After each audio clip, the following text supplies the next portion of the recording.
Hello students, इस video में मैं पहले आपको एक डिक्टेशन दे रहा हूँ लीगल मैटर की, जो कि है एक्सरसाइज 34 और ये 85 वर्ड्स पर मिनट पर है 5 मिनट के लिए। इसमें 429 वर्ड्स हैं और उसके बाद मैं आपको आउटलाइंस दूंगा, जो भी इम्पॉर्टेंट वर्ड्स हैं, जो भी मेरे हिसाब से इम्पॉर्टेंट हैं, और कोई फ्रेजेस भी हैं जो मैंने लिखे हैं। उसमें सिंपल फ्रेजेस यूज़ करिए। और उससे इसके बारे में मैं ये कहना चाहूँगा कि ये Punjab and Haryana high court skill के लिए स्पेशली मैंने बनाए हैं, बट ऐसा नहीं है, किसी का भी कोई भी स्किल है और इसमें अगर लीगल उनको करना है तो वो इसको कर सकते हैं। ऐसा नहीं है कि सिर्फ कोई स्पेसिफिक एग्ज़ाम के लिए है, बट हाँ, जो नियरेस्ट एग्ज़ाम है Punjab and Haryana high court skill का, चाहे वो सबॉर्डिनेट कोर्ट्स के लिए हो, चाहे वो जो होने वाला है अभी हाई कोर्ट के लिए, जिसका अभी सीपीटी होना है, ये उस सभी के लिए काम आ सकते हैं। उसके बाद मैं कहना चाहूँगा कि आप कोशिश करिए कि छोटे वर्ड्स को थोड़ा सा ध्यान दीजिए। ज़्यादातर स्टूडेंट क्या करते हैं, छोटे वर्ड्स को इम्पॉर्टेंस नहीं देते और उनको प्रॉपरली या तो प्लेस नहीं करते या उनको ढंग से पढ़ते नहीं हैं। तो ये बहुत ज़रूरी है कि हम छोटे वर्ड्स की इम्पॉर्टेंस को समझें। आप सोच के देखिए कि एक डिक्टेशन में कितने द आते हैं, the, on, of, at, to, a, कितने आते होंगे। और अगर हम इनको अगर प्रॉपरली लिखेंगे तो हमारी अननेसेसरी जो है मिस्टेक्स हो जाएंगी। और इसके बदले में आप इसको तो अगर इनको इग्नोर कर दें छोटे वर्ड्स को और बड़े वर्ड्स पर अपनी सारी एनर्जी लगा दें, लेट अस से वर्ड बड़े आ गए, चाहे एक्सप्लेनेशन आ गया, अंडरस्टैंडिंग आ गया, मेमोरेंडम आ गया, आपने बड़े बड़े वर्ड पे ज़्यादा फोकस किया और छोटे पे नहीं किया, तो बड़े में आप ज़्यादा टाइम भी लगा रहे हैं लेकिन मिस्टेक दोनों की बराबर है। तो इस चीज़ को रियलाइज़ करिए। जब तक आप रियलाइज़ नहीं करेंगे तब तक आप उसके ऊपर काम नहीं करेंगे। तो और ऐसा नहीं है कि आप सोचें मैं जब टेस्ट होगा तब मैं वहाँ पर कर लूँगा या कर लूँगी, लेकिन यहाँ तो कोई बात नहीं, ऐसा नहीं है।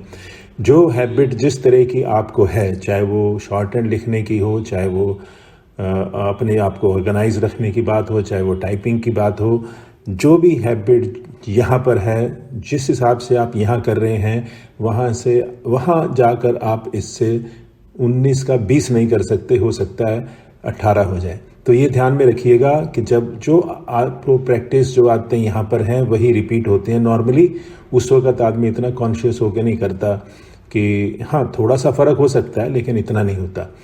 तो इस चीज़ को ध्यान में रखिए कि छोटी मिस्टेक्स को अंडर एस्टिमेट नहीं करना और उनकी इम्पोर्टेंस को समझ के ऐसी मिस्टेक ना हो जिनको हम सिली मिस्टेक कहते हैं। सिली मिस्टेक जब हम करते हैं तो बहुत रिग्रेट करते हैं और कई बार तो लोगों की जो है वर्ड्स मिस हो जाते हैं। बहुत एक इसमें केयरफुलनेस चाहिए, अलर्टनेस चाहिए। तो अच्छी तरह से करिएगा। आउटलाइंस जहाँ हो सकी हैं मैंने समझाई भी हैं और मीनिंग भी देखिएगा जैसे मैंने पहले कहा आपको। तो अब मैं शुरू करता हूँ। Thank you. Please get ready for a dictation of exercise number 34 from the legal material. 5 seconds.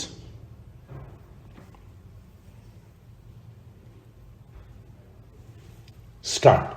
The plaintiffs have filed the present suit for specific performance of the alleged agreement to sell in respect of property bearing number 54 Golf Link, New Delhi.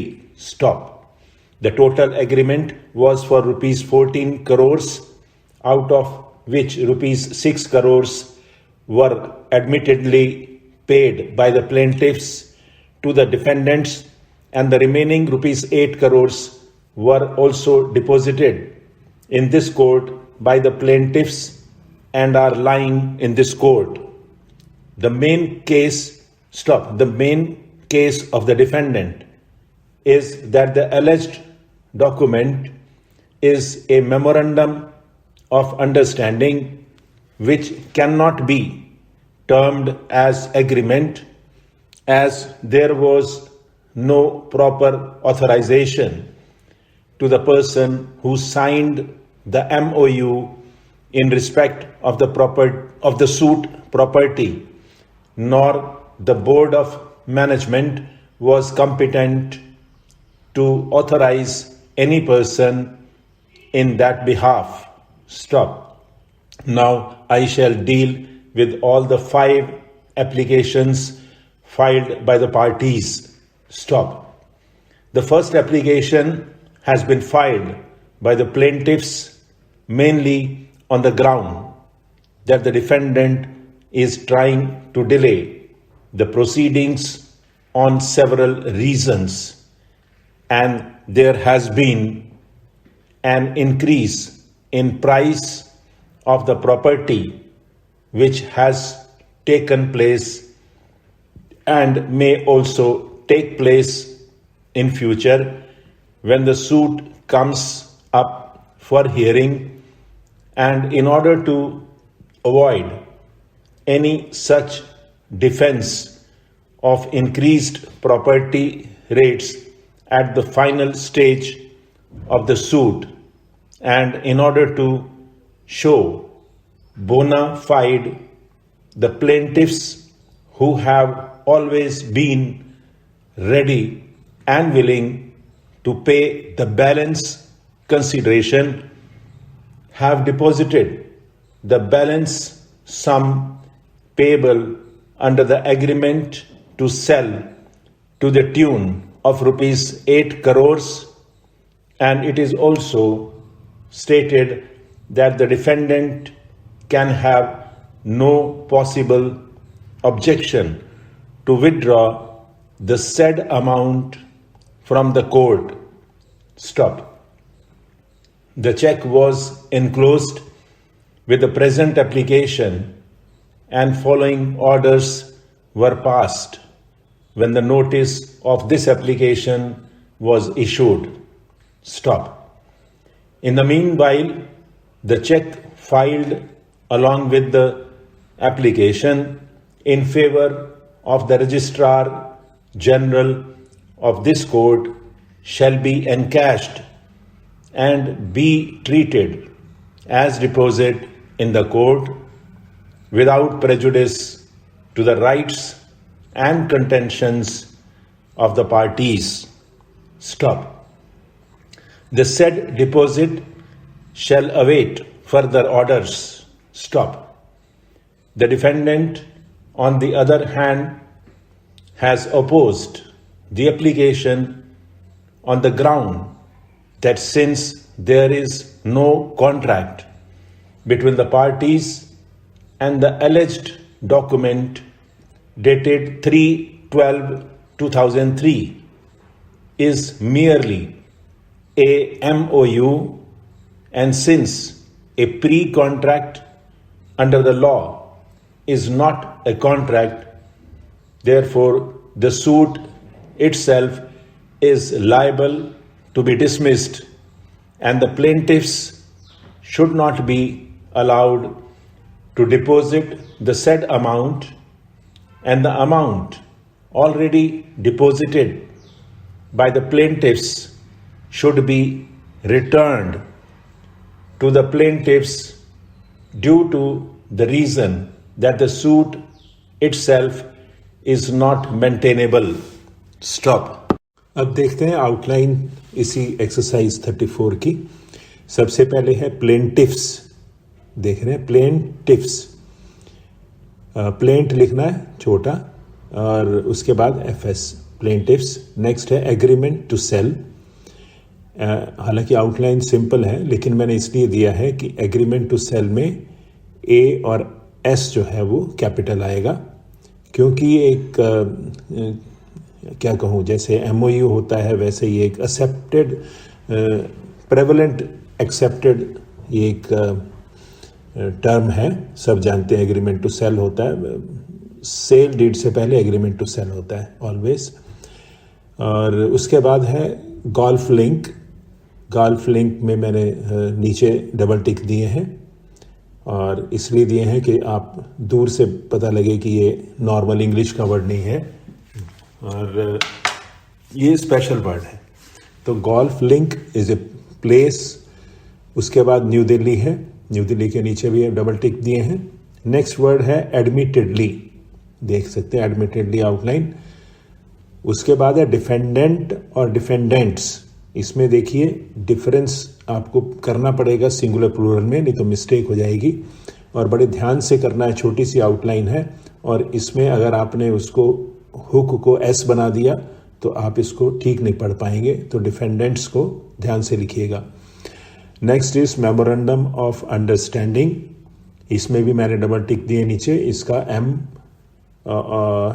MOU, इसमें MOU तीनों capital आएंगे, memorandum of understanding.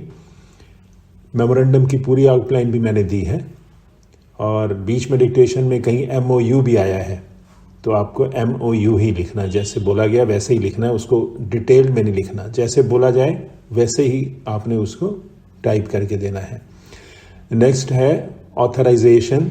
Authorise के बाद शन लगाइए।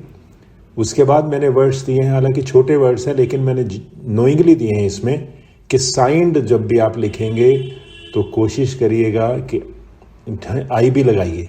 Above the line तो लिखना ही है लेकिन आई भी लगा दीजिए।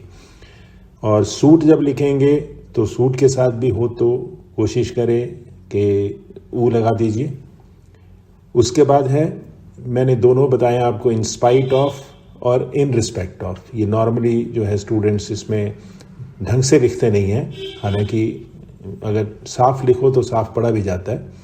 इन स्पाइट ऑफ में नेचुरली अबव द लाइन आएगा और पीछे हाफ होगा, आई भी लगा सकते हैं। और इन रिस्पेक्ट ऑफ में NR हुक दिखानी है आपको। तो दो चीज़ें हैं जो आप दिखाएंगे तो आपको आसानी होगी पढ़ने में। Next is proceedings. प्रोसीडिंग्स में जैसे मैंने पिछली भी वीडियो में बताया था, आप नीचे टिक दे सकते हैं इंग्स वाला, और प्रोसीडिंग में इंग पूरा लिख सकते हैं। नेक्स्ट है has taken place. Has taken place में एन की जरूरत नहीं है, हैज़ टेक प्लेस कभी नहीं होता, हैज़ टेकन प्लेस ही होता है, तो ग्रामेटिकली भी इनकरेक्ट है। तो हैज़ टेकन प्लेस और इज टेकिंग प्लेस, ये दोनों मैंने डिफरेंशिएट करके बताए हैं। नेक्स्ट है इन ऑर्डर टू। ये भी बहुत छोटी आउटलाइन चाहिए आपको और अबव द लाइन चाहिए, और जिनको इसमें मुश्किल होती है इसको लिखने के बाद इसको काट सकते हैं टू अंडरस्टैंड कि हाँ इन ऑर्डर टू है। अवॉइड को आपने अबव द लाइन और वी हाफ लिखना है और वाई लगा दीजिए तो आपको और क्लियर रहेगा। नेक्स्ट आउटलाइन है ऑलवेज बीन, ये आप ज्वाइन कर सकते हैं। नेक्स्ट आउटलाइन मैंने दिखाई है आपको, register, registered, registration, registrar. Registrar का मैंने सब्स्टिट्यूट भी आपको दिया है, रजिस्ट्रार। तो इसमें से रजिस्ट्रार की दोनों में से जो आप लेना चाहें ले सकते हैं, और बाकी आपको डिफरेंशिएट करने के लिए मैंने आप समझाया है, ध्यान रखिएगा। उसके बाद मैंने वर्ड लिया है एनकैश्ड। अब एनकैश्ड में SH हाफ आएगा, लेकिन उसको और क्लियर करने के लिए आप उसको एनकैश जल्दी में लिख के उसको आप काट सकते हैं। एनकैश्ड। ट्रीटेड, ट्रीटेड में टिड लगाइए साथ में, ट्रीटेड। नेक्स्ट है इन फेवर ऑफ द। अगर इन फेवर ऑफ हो तो द वाला टिक नहीं लगाना, लेकिन इन फेवर ऑफ द हो तो ऑफ अंडरस्टूड है इसमें, in favour of the. Next मैंने लिखा है इन द मीन वाइल। वो नेचुरली आप ऊपर लिखेंगे तो उसके साथ जोड़ सकते हैं, सिर्फ ये बताने के लिए। उसके बाद मैंने विदाउट की आउटलाइन दी है। अगर आप चाहें, जिनको मुश्किल होती है विदाउट की आउटलाइन लिखने में, वो इसको अडॉप्ट कर सकते हैं। विदाउट प्रेजुडिस, प्रेजुडिस की आउटलाइन दी है उसके बाद मैंने। Next is on the other hand. On the other hand आप लिखते होंगे, इसमें थोड़ा TH को थोड़ा और छोटा कर दीजिए, मैंने गलती से बड़ा लिख दिया। ऑन दी अदर हैंड, वैसे तो आप पढ़ लेंगे दोनों तरफ से ही, जैसे मर्जी लिखे आप। उसके बाद मैंने ऑन दी की आउटलाइन दी है आपको। देखिए, जिनको आई और ऑन दी में कन्फ्यूजन होता है, आप देखते हैं ऑन दी और आई में कन्फ्यूजन होता है, तो इसलिए मैंने ऑन दी प्लस अगर आप लगाएं तो ऑन दी इसको अडॉप्ट कर सकते हैं। तो दो नई आउटलाइन विदाउट और ऑन दी की मैंने आपको दी हैं ताकि आई के साथ कन्फ्यूजन ना हो। उसके बाद मैंने दिया है आपको में वर्ड है ओपोज्ड। अब ओपोज्ड जब भी आप लिखें तो पी से पहले ओ डाल लीजिए। और पोज्ड होगा तो वो बाद में आएगा। तो ये चीज़ें छोटी छोटी हैं, लेकिन आपका वर्ड सॉलिड बन जाता है अगर आप प्रॉपरली उसको वॉवल दे देते हैं तो। नेक्स्ट उसके बाद है ऑन द ग्राउंड, वो आप ऐसे लिख सकते हैं, ऑन द ग्राउंड। उसके बाद नेक्स्ट है मेंटेनेबल वर्ड आया है, तो मैंने आपको पहले मेंटेन दिखाया है, मेंटेन ऐसे होगा, लेकिन जब मेंटेनेबल करेंगे तो एन पूरा दिखा के BL उसके साथ लगाना है। That's all, thank you.